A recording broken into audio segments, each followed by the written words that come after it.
qualquer coisa que você se dispõe a fazer, uma fase da sua vida, você fica bom naquilo.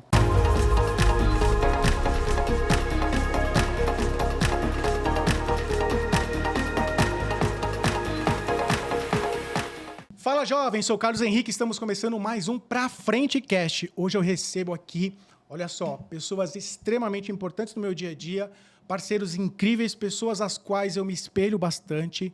Bianca Brum, responsável pela área de marketing da Broker Corretora, e meu amigo Júnior, CEO da Broker Corretora de Câmbio. Pessoal, muito legal, muito obrigado por vocês estarem aqui comigo hoje. Obrigado mesmo.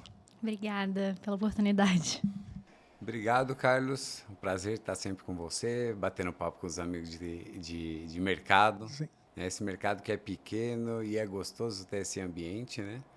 Então, eu agradeço. Hoje, um pouco diferente, né? Eu acho que a gente vai abordar um tema mais leve do que especificamente o que normalmente a gente aborda, que é a prevenção à lavagem de dinheiro, que é o principal foco no nosso mercado, principal dor, né? Sim. Então, quando a gente fala de marketing hoje, eu acho que vai ser um bate-papo muito interessante. Agradeço pelo convite. Eu acho que vai ser uma conversa leve e interessante também para esse mercado que ainda o marketing não é um principal pilar. Sim. Né? Então, vai ser bacana. Cara, eu sou diretor de compliance, né? Uma das coisas que eu não gosto de conversar aqui é compliance.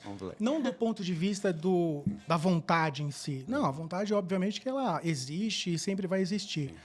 Mas é exatamente porque, assim, é o dia a dia, o nosso dia a dia voltado para as nossas operações, de estarmos lá, né, olhando para cada um dos tipos de operações. Quando a gente tem ali uma oportunidade de encontrar com amigos e poder conversar, eu, sinceramente, eu quero falar de qualquer coisa menos disso. Né? Enfim, então, quando a gente identifica ali ainda alguma sintonia entre amigos e entre ali corretoras amigas também, eu falei, cara, é fantástico, né? Sim. Nós tivemos, né, a própria Frente Corretora fez ali uma reformulação na estrutura, no modelo de marketing que a gente estava fazendo, né? Tentou deixar um pouco mais próximo daquilo que a gente vê no dia a dia. E vocês também estão fazendo um movimento muito legal, muito parecido. Quando eu comecei a ver esse movimento de vocês, eu falei assim, ó, eu posso não estar certo, mas pelo menos tem alguém junto comigo nessa que também acredita, apesar de eu ter muita convicção disso. Né? Como que foi, né, até para você, começar contigo, você é responsável pela estrutura de marketing, fazer esse movimento de dar uma outra cara, de fazer ali uma mudança numa estrutura tão importante, impactante, numa instituição financeira do tamanho da Broker que, cara, não tem nem o que comentar. Como é que foi? Olha, primeiro foi um super desafio, porque é um mercado que eu nunca tinha mexido. Assim, eu me aproximei no setor financeiro, já trabalhei com o Itaú, com a Caixa, mas eu nunca tinha trabalhado com especificamente essa parte de corretora de câmbio, né? Então, acho que o primeiro passo foi eu principalmente entender sobre esse mercado. Então, eu passei, acho que, meses conversando com todos ali, principalmente a mesa de operações, que é assim, acho que é o coração, né, de conteúdo, né, enfim. E aí, depois disso, eu precisei estruturar processos, porque ali não tinha nada, não tinha nenhuma parte de marketing, né, era só algo mais passivo. E a gente tinha que reestruturar para uma atitude mais ativa, desculpa. Sim. E, para mim, eu acho que o marketing, ele é o coração da empresa. Assim, ele é praticamente assim, eu vendo algo e eu preciso mastigar esse algo para comunicar isso para o meu cliente. Então, de uma forma crocante, Sim. vamos dizer assim, né? E ainda mais que é um produto, um serviço, que é quase que uma commodity, né? Todo mundo fala a mesma coisa, todo mundo fala dos mesmos atributos, então o marketing, ele olha para isso e fala, tá, como é que a gente pode se diferenciar? Então, esse está sendo praticamente o meu papel hoje, de criar esse valor, de criar essa diferenciação no mercado, né, para broker. Sim. E você, né, Júnior, aqui até como principal executivo da corretora no papel de CEO, né? Como que você viu isso, né? Até no papel ali de apoiador? Na verdade, o que acontece? Eu vou fazer até um contexto um pouco maior aqui. Me perdoe se eu tomar alguns minutos aqui. A Broker, na verdade, cara, ela é a empresa mais nova de um grupo de comércio exterior. Então, nós temos 12 anos de mercado, mas o grupo tem 43, que chama Grupo Unimaster, que é voltado para importadores e exportadores. Então, tem a Takelog, que é logística internacional, freight forwarder, despachante aduaneiro, tem a transportadora, a Agilink, tem a corretora de seguro. Então, no contexto, no ecossistema, faltava a parte financeira. Então, o grupo oferecia ali um serviço door-to-door. Então, pegava a mercadoria do cliente no exterior, embarcava, desembaraçava aqui, fazia o transporte, e agora fechar o câmbio. Putz, agora você procura seu banco, né? Uhum. Então, a gente não tinha esse serviço. Então, a Broker ela foi desenvolvida em 2012 com esse perfil. Quando eu fui, e eu também não conhecia nada, de zero no mercado financeiro. Quando eu fui para lá em 2015, eu vi que o posicionamento estava desregulado, não estava alinhado com o público-alvo do grupo, que são importadores e exportadores, né? Que é o nosso core, que a gente entende de comércio exterior. Né? Então, a gente teve que fazer esse período de alinhamento. Né? Então, a gente saiu da pessoa física. Então, para você ter ideia, quando eu cheguei, a Broker tinha 50 correspondentes cambiais. Tinha um movimento muito grande ali. Tinha acabado de passar a Copa do Mundo e até a Olimpíada. Então, era um movimento que todo mundo pensava, a pessoa física, putz, vamos receber aqui não sei quantos milhões de pessoas, a gente precisa ter posto de atendimento. E eu olhava para aquilo e falei, não vai se sustentar. E aí também o risco do negócio de papel moeda, tudo isso, e a gente teve que fazer um posicionamento. Então, hoje, 99% do movimento da Broker Brasil é atendimento corporativo, atendimento de empresas, né? Então, fiz todo esse período e durante esse período é difícil você se posicionar com o marketing. Como que você vai se posicionar se você não está num lugar que você mesmo acha que deveria, né? Seu público-alvo não vai se identificar com aquilo. Então, agora, ano passado, a gente chegou no modelo ideal, chegou nesse patamar de 98% de mercado corporativo. Então, a gente tem um público hoje que a gente quer atingir. Então, a gente falou, agora a gente tem que remodelar o marketing, agora a gente tem que mudar tudo aqui, porque esse trabalho não foi feito durante todo esse período, né? Então, a Bianca chegou para montar o time de marketing, já está fazendo um trabalho, precisou estudar para caramba. E é o início de um trabalho, né? Então, para a gente acha que a gente está no caminho certo, mas, além disso, a gente acha que era uma coisa estritamente necessária. Assim, o marketing é o que eu falo, a gente tem o back-office, a gente tem a mesa de operação, a gente tem o compliance, o monitoramento, o cadastro, a gente tem a ordem de pagamento e não tem o marketing. E aí a gente fala assim, porra, a gente tem um negócio aqui que ninguém sabe como o dinheiro do cara chega lá na conta dele, lá na Estônia, lá no Japão. E eles não têm, o público não tem ideia. Hoje, com essa parte muito digital, se perde. E quando você chega lá na instituição, eu acho que na frente também é a mesma coisa, você vê aquele monte de pessoa trabalhando, você fala, eu tenho que mostrar isso para o povo. Eu tenho que mostrar um time que trabalha para que a coisa aconteça, né? Então, esse é o nosso principal objetivo, a gente se posicionar para o nosso público-alvo, que é o mercado corporativo, e também mostrar que não é só o Júnior, né? Eu brinco, né? A Bianca fica brava comigo, a Liege lá da nossa agência também. Falo, cara, estou muito arroz de festa, meu. Estou aparecendo em todo lugar. Mas não que eu não queira, mas eu quero que as pessoas também apareçam, que eu acho isso importante. Então, é o início de um trabalho que a gente está fazendo, mas um trabalho necessário. Não, com certeza, né? Eu vejo e até compartilho com a tua opinião que a área de marketing hoje é uma das áreas mais estratégicas de qualquer tipo de empresa. Junto com tecnologia, eu acredito. Exatamente, né? E eu concordo também que, em alguns momentos, era vista como uma área secundária, né? Uhum. Então, tendo algumas outras áreas ali um pouco mais de relevância, né? O movimento que, por exemplo, foi feito na própria frente, ele visou isso. A questão da comunicação, da nossa comunicação com o nosso público, obviamente o público externo, os nossos clientes, os nossos parceiros, mas também a comunicação interna da nossa comunidade, dos nossos profissionais, né? O que a gente não gostaria é que ficasse uma visão, como o próprio Júnior destacou, por exemplo, do Carlos ser o arroz de festa, o Júnior ser o arroz de festa, mas que a empresa ela fosse representada por outras pessoas, né? Porque eu acredito fielmente que pessoas se comunicam com pessoas, e isso é muito importante, né? E por trás de toda empresa, do outro lado, seja ela cliente, existe uma pessoa, né? Então, isso para a gente é extremamente importante e fundamental, né? Tudo que a gente vem fazendo hoje na estrutura de marketing ele é voltado para o lado da comunicação, ou interna ou externa. A gente vai acertar, a gente vai errar, como tudo na vida, né? Mas eu acho que o orgulho da mudança que a gente proporcionou, ela é fantástica, né? Até nessa linha, né?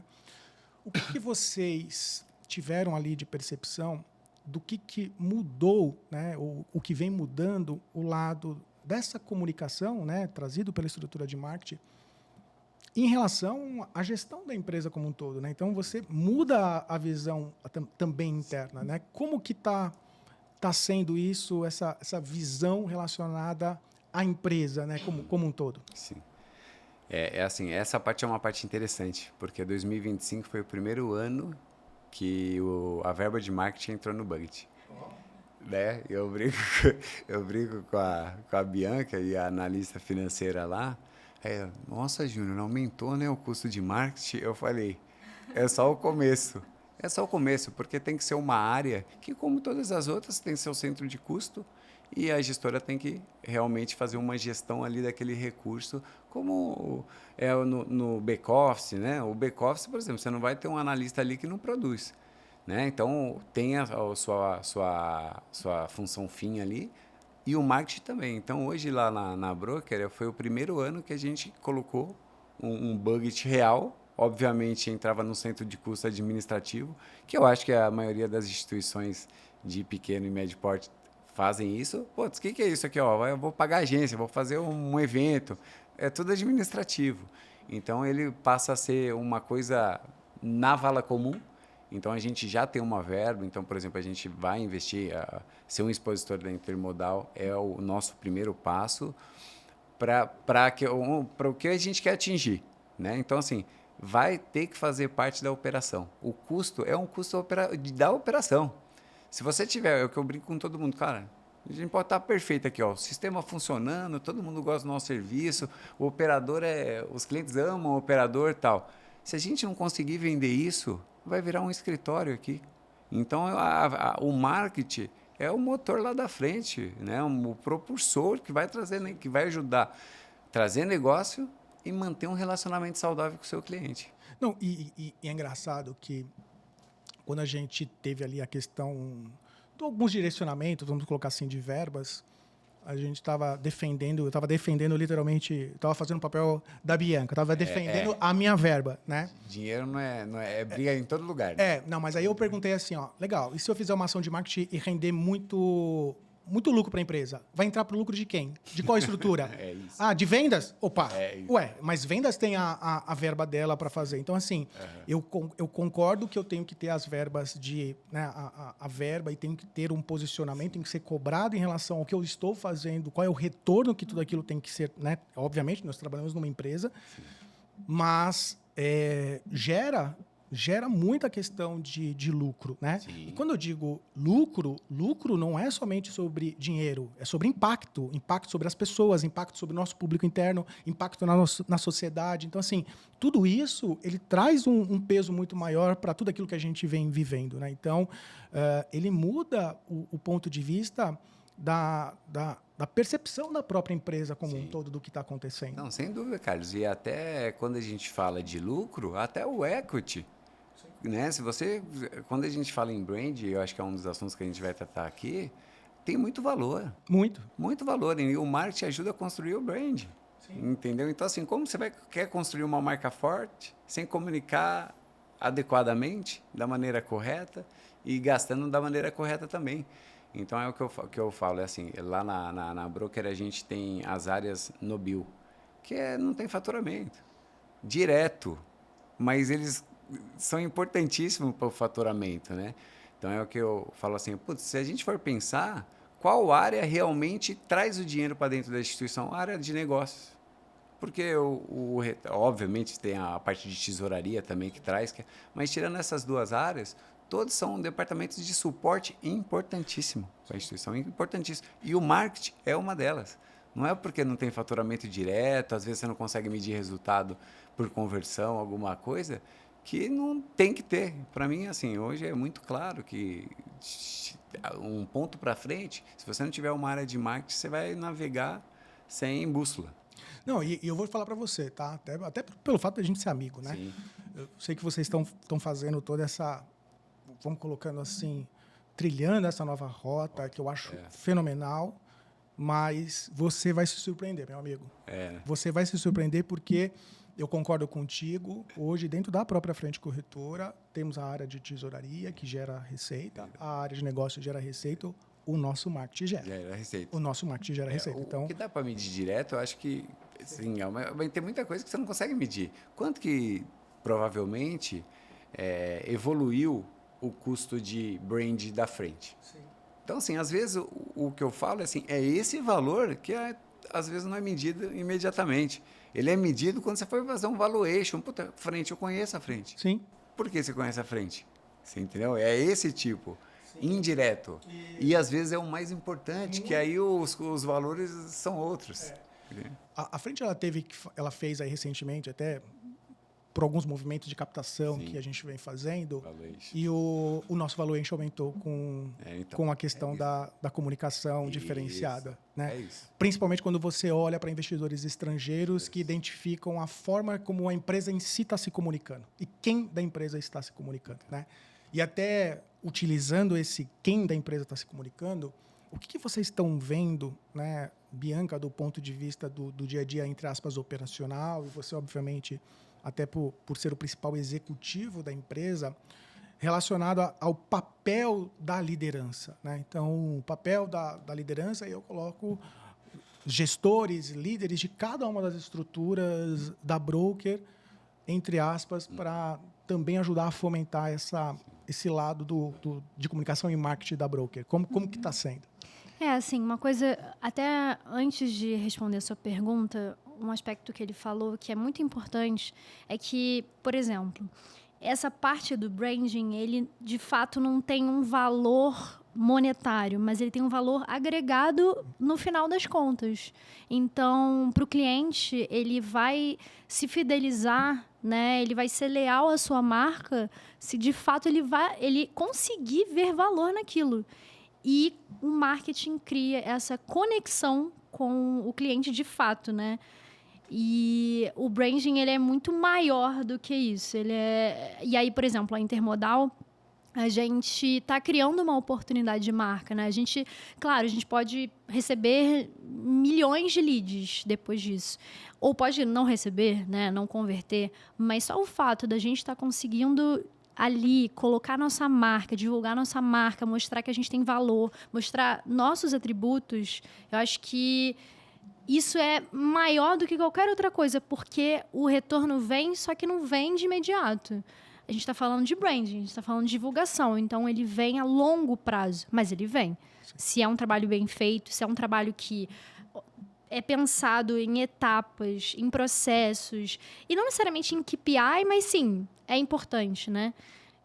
Isso é só contando aqui um processo, mas respondendo a sua pergunta, uma coisa que eu passei durante muito tempo da minha vida no mercado de trabalho é a importância de líderes empresariais confiarem no trabalho das pessoas que estão abaixo deles.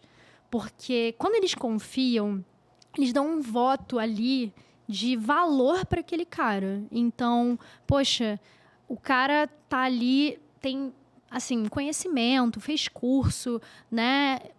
De qualquer maneira, ele foi escolhido para estar ali, para estar naquela posição. Então, logicamente, se ele não confiar, se ele não escutar aquela pessoa abaixo, não tem nenhum valor nesse trabalho no final das contas, né? E a parte de também observar aqui no mercado, assim, acho que eu diria 70% do que eu já passei, os líderes centralizavam muito, não davam oportunidade de olhar. Não, assim, confio em você. Faz. Porque eu sei que você é boa, eu sei que você é capaz. Não, era muito... Deixa que eu faço. Cada vírgula que a gente fazia na empresa, naquela área, tinha que passar. E até... Falando especificamente do Júnior, é um gestor que, para mim, é um exemplo, assim. Não querendo... É um exemplo porque ele confia no que eu tô fazendo. A gente, óbvio, tem alinhamentos, a gente conversa muito. Toda hora eu tô na sala dele, tirando dúvida e tudo mais. Mas ele sempre olha para mim e fala, vai lá, faz, eu acredito em você. E eu me sinto muito mais confortável, muito mais confiante, muito, assim, quase que me sentindo um step acima do que eu já sou hoje, né? E até me permitindo explorar certas coisas que eu não explorava antes dentro da área de marketing, né? Então, acho que todo mundo deveria ter um Júnior na vida, assim. Opa. Ainda bem que eu também tenho o Júnior no nome, hein? Então, Júnior... E é importante, né? Nesse segmento é difícil ouvir elogio, né? A gente toma só pedrada, né? Então tá bom, né? Mas referente a isso, Carlos, o que eu posso contribuir aqui com a sua pergunta? Nesse mercado é um mercado muito difícil, né? Recentemente eu vi uns números do nosso mercado de câmbio especificamente sobre o resultado das instituições de pequeno e médio porte. Eu acho que você estava, inclusive, né? E me surpreendeu. Porque ali eu vejo qual que é a dificuldade do departamento com todas essas mudanças que nós passamos nos últimos 10 anos, mas nos últimos 5 anos foi absurdamente rápido a mudança, né? E os gestores, e é um mercado tradicional, né? Se a gente for lembrar, as corretoras a origem das corretoras é uma intermediação entre o cliente e o banco. Naquela época, só ele poderia ser o player do negócio, né? E as corretoras estavam ali para intermediar o negócio, né? As pessoas que trabalham nesse mercado, no mínimo, têm 30 anos, 40 anos de mercado. Então, assim, para enfrentar uma mudança dessa na fase da vida deles, não é uma coisa tão fácil e tão óbvia. Né? Eu vejo que a gente vai ter um problema de sucessão das instituições, porque muitas não são profissionais em termos de sucessão, de colocar executivo, essas coisas. Então, estão sofrendo também por isso. Né? Por exemplo, essa parte da intermediação, lá na Broker, quando eu entrei, tinha a parte de câmbio turismo, que a gente chamava, e a intermediação era 67% do meu faturamento. E lá a gente atende diversas multinacionais, líderes de mercado, fazendo esse trabalho. Elas trabalham com uns bancos específicos, acordos globais e tal. Então, esse trabalho a gente faz, gosta de fazer, investe nisso, porque a gente acha que é um mercado que ainda vai continuar. Só que hoje ele representa 30% só. Só não, 30% da nossa receita. Então, já teve uma mudança dentro da instituição que eu senti. Sim. Então, eu acho que é uma mudança de mercado muito rápida e muito agressiva para o nosso mercado específico. Dito isso, o que eu acredito? Falta tempo para o cara colocar o negócio dele em pé. Então, ele não tem tempo para investir em marketing, que às vezes ele nem sabe a importância que o marketing tem. Então, não é porque o cara não quer o marketing. Talvez o marketing, a referência de marketing que ele tenha é o sobrinho dele, que pega lá, entra lá no Meta, faz o tráfego pago e para ele aquilo tá bom, né? Quando a Bianca chegou, a gente falou, olha, a primeira coisa que a gente vai ter que fazer aqui é o rebrand.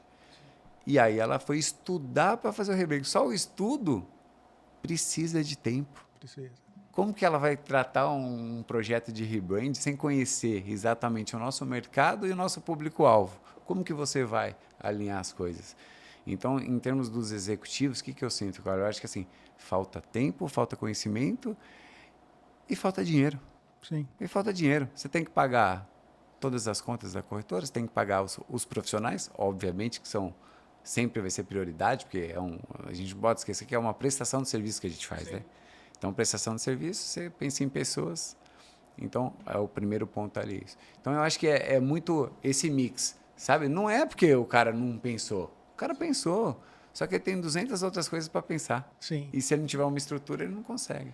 Eu vejo que está tendo uma mudança muito forte no próprio mercado e claro, eu percebo isso na própria frente. A frente ela já adota isso há um certo tempo e eu estou vendo isso claramente com a broker e até por isso que fiz questão de chamar vocês para um bate-papo, porque há uma sinergia neste ponto em relação ao que a gente acredita, né? Eu brinco, às vezes, até muito na corretora, a questão da microgestão. Né? Então, ainda existe muita microgestão em relação ao mercado de trabalho. Eu entendo que microgestão, na minha opinião, pelo amor de Deus, é, às vezes, a insegurança em relação à própria escolha do profissional que contratou um outro profissional para fazer aquela atividade. Então, ele começa a fazer a questão da microgestão. Né? Então, eu vejo que, obviamente, eu nunca percebi, eu não tenho essa percepção de que, por exemplo, uma outra corretora se torne, vamos dizer assim, concorrente da frente, mas eu tenho uma percepção que, às vezes, o nosso verdadeiro concorrente seria ali, por exemplo, as estruturas maiores bancárias. Né? E, obviamente, que, independente disso, a gente tem que entender e aprender com, obviamente, às vezes, o nosso, entre aspas, adversário. Né? Num banco, as áreas elas são extremamente segregadas.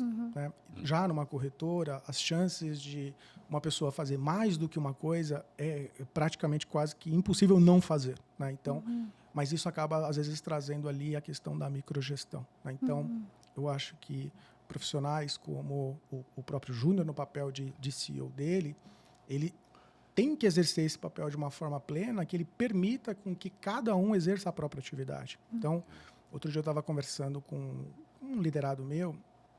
Eu falei, eu sou o diretor. Diretor direciona. Gestor gerencia. Analista analisa. Cara, você está falando óbvio. Não estou. Sabe por quê? Porque eu vejo muitas situações em que quem está analisando é o gestor e quem está fazendo a gestão é o diretor, né? E quem está dando a direção é o CEO. Então, assim, você começa a... Em alguém aí nesse mundo aí, começa... Vai virar... Alguma posição não vai estar acontecendo. Né? Então, você tem ali uma visão muito estratégica, trazida, obviamente, pela figura do CEO, é para isso que ele está lá. Mas você vai ter que ter ali, por exemplo, os direcionamentos da diretoria, né? A gestão do processo. Né? Não é fazer o processo. Né? Por quê? Porque eu vejo que essa é a forma de trazermos novos participantes do ponto de vista de funcionários para o mercado de trabalho, ter até o nosso papel, entre aspas, de ESG da instituição, de trazer um corpo de profissionais que veste a camisa. Né? E quando você... Eu gostei da sua fala, Bianca, porque hoje em dia, quando você traz esses profissionais de mercado que entendem esse mindset, por exemplo, de uma corretora de câmbio, como a broker, como a frente... Você vai estar vendo no dia a dia o chamado intraempreendedorismo, que ela pensar não só com a cabeça do marketing, mas com a cabeça do financeiro, com a cabeça da área de negócio. O que o meu CEO vai entender disso? Não é fazer única e exclusivamente o papel dela, é como que o meu papel num todo tem impacto. E eu vejo que algumas corretoras, a broker é uma delas, a frente é uma delas, vem se posicionando dessa forma, que é um negócio que eu, pelo menos, eu fico muito contente. Né? Nessa linha, a gente percebe também a necessidade de, como você falou, de dar uma cara para a empresa. Né? Não pode ser única e exclusivamente os arroz de festa. Né? Não pode ser nós dois. Né? Como que vocês têm ali, por exemplo, está no plano, vocês estão vendo, como que você está sentindo ali do ponto de vista de ter outras caras em relação a isso? Do ponto de vista mesmo, para quem não fez isso ainda, e eu incentivo quem não está tomando essa decisão a fazer isso, investir nas estruturas de comunicação e marketing da sua estrutura para fazer a comunicação correta daquilo que você, como empresa, acredita para o seu mercado externo e interno. Né? Eu acho que isso é fenomenal. Como que vocês estão vendo isso? Né? Até para passar a real experiência mesmo. Né? A ideia do Pra Frente Cast é que ele traga a realidade. Né? Aonde eu puder, que eu já fiz, facilitar a vida para vocês, eu farei. Entendeu? Então, quem está nos assistindo que não fez, né? já, de certa forma, o que fica ali de percepção do dia a dia? Eu acho que, até falando sobre o rebranding, assim, olhando para o mercado e depois de muita pesquisa, a gente entendeu que todo mundo fala da mesma coisa. todo mundo fala, nosso atendimento é especializado, nosso atendimento tem pessoas XYZ, nós temos facilidade, rapidez, suporte técnico, beleza. Você está falando de atributos da empresa. Mas e as pessoas? Sim. Onde é que elas ficam? Porque existe um ser humano por trás. Exatamente. Né? Então, quem é essa pessoa que está trabalhando para conseguir fazer esse serviço? Então, esse é o motivo principal ali do nosso rebranding. Então, o atendimento humanizado. Falar a palavra humanizado acho que praticamente um ditado agora para o marketing, né? Depois, mais para frente, eu posso falar. Mas é uma coisa que, por exemplo, João é um operador de câmbio. João trabalha na broker há 30 anos. João XYZ, conhece o ramo de tais indústrias. Você conta uma história. Você conta um storytelling, na verdade, né? E isso é muito valioso para um cliente, porque isso literalmente conecta. Isso gera identificação, isso gera empatia. O cara se conecta. E, assim, até uma frase que eu vi outro dia é que a confiança, né, dentro desse mercado de câmbio é a moeda de troca, né? E se a gente não consegue trabalhar com isso, se a gente não consegue criar essa conexão, não existe nada. A gente só meramente está prestando um serviço.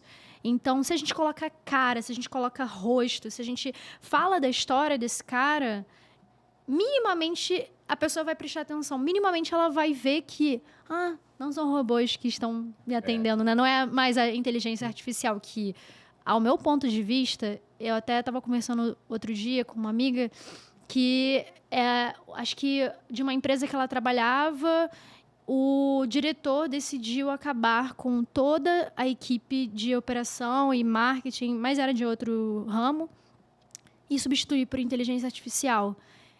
Isso até é muito polêmico, mas até que ponto, de fato, a inteligência artificial tem um valor ali também, né? Como inteligência, como criatividade humana, né?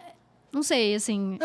Eu vou falar o seguinte, olha, eu incentivo as corretoras que se sintam concorrentes da frente corretora, da broker, a usar a inteligência artificial. Sim, com certeza. Me ajudando pra caramba. Com certeza. Muito obrigado, né?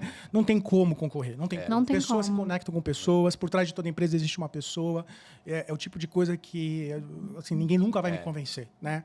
Eu consigo colocar IA voltada para análises preditivas de prevenção à lavagem de dinheiro, isso é possível, já foi testado, eu já testei, dá certo. No marketing não dá certo. Não tem como. Pessoa se comunica com pessoa. Né? Enfim, não tem como. Né? Eu acho que isso é legal. É até essa humanização, né, o Júnior, que está acontecendo. Né?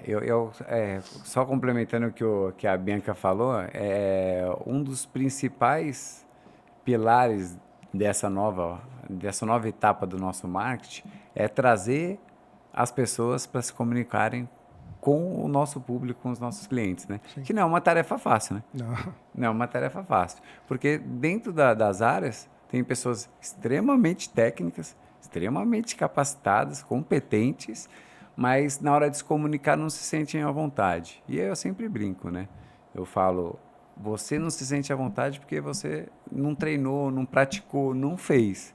Qualquer coisa que você se dispõe a fazer, uma fase da sua vida, você fica bom naquilo. Muito.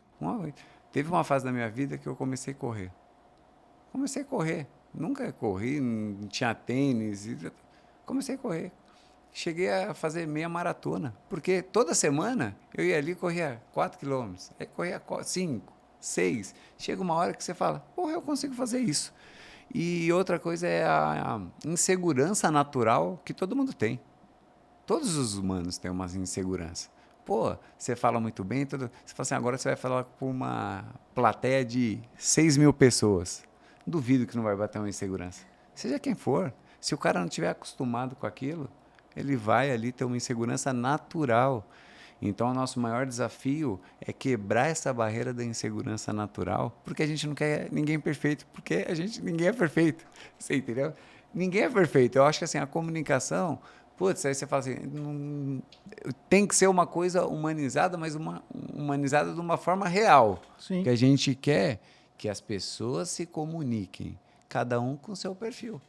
De uma forma natural. Isso. Né? Eu acho que eu falo bastante na corretora, né? Antes feito do que perfeito. Isso. Né?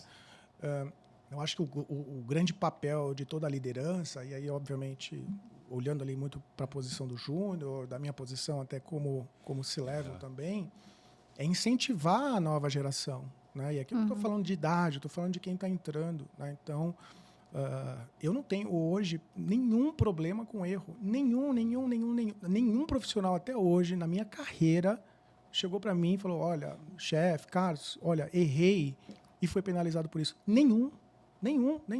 O que eu sempre destaco é, cara, assim, se você já identificou ali uma comida de bola, um erro, me avisa. Eu só quero ser avisado. Eu vou ficar chateado se eu pegar o erro, porque aí eu não tive a oportunidade de remediar. Né?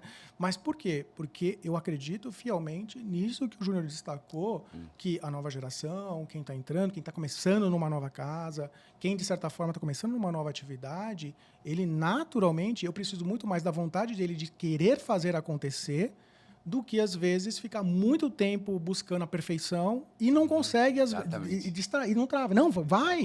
Né? Então, não existe hoje... hoje falamos de inteligência artificial, falamos de tecnologia, vamos colocar um exemplo. Um celular, tanto faz a marca. Todos eles vão ter ali as chamadas atualizações. E, na minha visão, as atualizações são os reposicionamentos. Entenda que, puxa, aqui podia ficar melhor. Não tem como eu comparar o nosso primeiro episódio do Pra Frente Cast com hoje, entendeu? Exatamente. Então, posso falar para vocês, o mais engraçado é eu rir dos meus próprias comidas de bola. Eu acho isso fenomenal. Sim. Poder falar, puxa, aqui eu falei errado, ali a gente errou nisso, porque isso é história. Uma empresa do tamanho da Broker, do tamanho da Frente, é história. Eu acho que acabou aquele lado, até pela entre-safra de executivos, de falar que a minha empresa tem 70 anos de mercado. Isso, exatamente. Entendeu? Mudou o conceito. Mais um diferencial não de marketing. Não é, mas virou isso. O que eu estou gerando agora? Isso. O que eu acredito agora? Né? Então, isso para mim é algo que vem chamando a atenção, né? Eu gosto muito dessa estrutura. Há alguns que dizem que eu vou migrar de estrutura, de compliance para essa área. Eu gosto bastante, né? Porque eu até, quando a gente pensa assim, sempre, por exemplo, em progressão de carreira, um próximo passo poderia ser a posição de CEO. E um CEO, ele tem que ter todas as visões do negócio. Ele vai um clínico geral, que eu brinco. Eu não entendo muito de nada, mas entendo um pouco de tudo. Sim. Não é? É isso. E tem que ter pessoas fortes, é o que eu falo. Um time tem que ser forte. Porque cada um tem sua especialidade. Eu sou um clínico geral. Você vai lá no clínico geral, o cara fala assim, porra, o que você tem? Putz, eu vou te encaminhar aqui pro cardiologista, porque eu não conheço muito bem essa parte de coração. E é mais ou menos isso que eu faço. E tem que ser assim, Júnior. Eu conversando esses dias até com a Daniela Marchiori, que é a CEO hoje da Frente, né? Há um tempo atrás, eu não vou nem falar um tempo atrás, porque eu acho que ainda está presente. Sim. Né? Alguém vem e traz, por exemplo, um problema para um CEO, ele fala, daqui que eu vou resolver. E ele, literalmente, ele vai resolver. Tá? Na minha visão, com todo respeito, e a minha opinião, tá errado. Compartilhar. Ele tem que falar assim, legal. Aí ele vai, por exemplo, Carlos, né? Você vai, Carlos, olha só, isso aqui é responsável da sua estrutura, entendeu? Sim. Veja o que está acontecendo, direcionar, ou falar para a pessoa, olha, deixa eu direcionar você para o Carlos, que o Carlos vai ajustar isso. Sim. Se o Carlos não ajustar, aí você escalona. Isso. Porque senão você vai continuar fazendo microgestão. Sim. E aí, pequenas empresas, médias empresas, não vão ser nunca grandes empresas. Não tem como escalar. Não tem como escalar. Então, eu vejo que é um novo modelo de gestão. Aposto demais na questão do ponto de vista de investimento de novos talentos. Acredito demais no empreendedorismo que você destacou, do profissional. Esse é o verdadeiro senso de dono, é entender todas as possibilidades de uma ação que eu vejo como fantásticos. Né? Só posso falar um aspecto? Claro. Quando você foi falando, eu me recordei de um dos estágios que eu tive em marketing. E a gestora me pediu para montar a primeira convenção comercial da empresa. Nunca tinha feito e tinham mais de 100 pessoas e ela já tinha pensado nesse projeto. E foi exatamente isso que você falou. Eu era estagiária, ela só me direcionou, faz assim e tal, mas eu me virei. Literalmente, assim, acho que foi quase não, fui nessa linha do intraempreendedorismo, porque eu tive que andar pelas minhas próprias pernas, procurar fornecedor, fazer acontecer. Fiz acontecer, claro, aos trancos e barrancos ali, porque nenhum evento vai ser 100% aquilo que a gente, perfeitamente, né, aquilo que a gente deseja, mas aquilo me tomou uma lição muito forte de que, primeiro, eu era capaz de fazer alguma coisa desse tipo. E segundo, que eu precisava andar pelas minhas próprias pernas. Eu tinha que, assim, sangrar para depois evoluir, né? E acho que é exatamente isso que acontece com a Broker, por exemplo. Tem muitas coisas que acontecem no dia a dia que eu não entendo ou que a gente precisa reajustar. Eu estudo, eu reavalio, eu converso com as áreas, eu estou toda hora na mesa de cada área específica para tirar uma dúvida, para entender. Porque se cada coisa que eu tivesse que ir lá na mesa do Júnior, ele ia enlouquecer. Mas não dá para ser. Não tem não dá para como. ser esse lado, né? Eu vou falar por mim, tá? Eu ainda não tive a oportunidade de trabalhar com o Júnior. Mas quando o profissional chega na minha sala falando do problema, é a hora que eu fico nervoso no dia. Sendo bem sincero, talvez seja um erro meu. Por quê? Porque eu, na minha cadeira, eu espero que ele me traga a solução. É por isso que eu dou o empoderamento dele de resolver. Porque imagina só, eu chego lá, chefe, você não sabe, aconteceu isso. Às vezes eu fico pensando, ela quer me fofocar ou ela só quer me irritar mesmo? Porque é uma das duas. Por quê? Me traz a solução. Eu acho que quando a gente olha do ponto de vista do intraempreendedorismo, é uma tendência. Eu faço muito processo seletivo. O que eu tento identificar no meu processo seletivo? O quanto aquela pessoa tem disso. O quanto aquela pessoa tem disso. Porque isso é um mindset da empresa. Se ela não conseguir se conectar com isso, já foi eliminada. Por quê? Porque o que um executivo espera é que se a Bianca, como responsável de uma estrutura de marketing, se ela levantar a mão e pedir uma ajuda para o responsável da estrutura da mesa, que ele vai ajudar. Sim. Concorda? Então, assim, é um time. Se você tem um problema de marketing que envolva a mesa de operações ou qualquer área, o Júnior tem dentro da equipe dele profissionais que conseguem resolver. Sim. Entendeu? Exato. A menos que seja uma questão de estratégia, de podemos a opção A e a opção B e, cara, estamos aqui meio dividido. Qualquer outra coisa... Tem que ser assim, senão é um problema interno. Exatamente. Exato. Né? Pessoal, vou ser bem sincero com vocês, eu ficaria aqui o dia inteiro conversando com vocês, mas o nosso tempo está chegando ao fim. Quero agradecer muito vocês pela oportunidade da conversa. Vocês são grandes amigos, né? Aonde eu puder, meu time puder contribuir, compartilhar com vocês qualquer solução. Volto a dizer, não vejo nenhuma corretora como concorrente. Vocês ainda mais que tem ali a questão do mindset muito próximo do da frente. Vocês são amigos, né? Nossa casa está aberta para vocês. Fiquem 100% à vontade. Quero agradecer você, Bianca, quero agradecer você, Júnior. Muito obrigado aí pela oportunidade da conversa. E eu coloco aqui, obviamente, o espaço para considerações finais. Sua, Bianca, depois do Júnior. Obrigado mesmo, gente. Obrigada pela oportunidade. Acho que eu nunca tinha falado num podcast e acho que compartilhar as nossas experiências foi riquíssimo. De consideração final, que acho que até queria trazer um aspecto muito importante sobre esse marketing humanizado.